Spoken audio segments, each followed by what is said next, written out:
श्री गोपाळ कृष्ण भगवान की जय। लीळा नंबर 54। सादाला स्वाभिमानियाचे स्वाभिमान निरूपण। एके वेळी महादासाने विचारले, जीजी, जीव आणि देवतापेक्षा परमेश्वर कोणत्या गुणाने विलक्षण ओळखावे?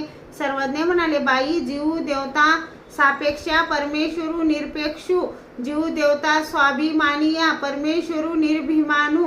यावर साधा म्हणाली, जीजी, परमेश्वर निर्भिमान तर संसार शत्रूच्या भीतीने संन्यास घेतलेल्या कोण्या भिक्षुकांसाठी स्वाभिमानी होतात? सर्वज्ञ म्हणाले, हा घा आणि का स्वाभिमानीची या होवावे मा एका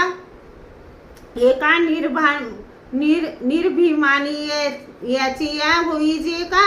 हे तरी निर्भिमानू परी आपुलेया लागुनी स्वाभिमानी याचे स्वाभिमानू। श्री गोपाळ कृष्ण भगवान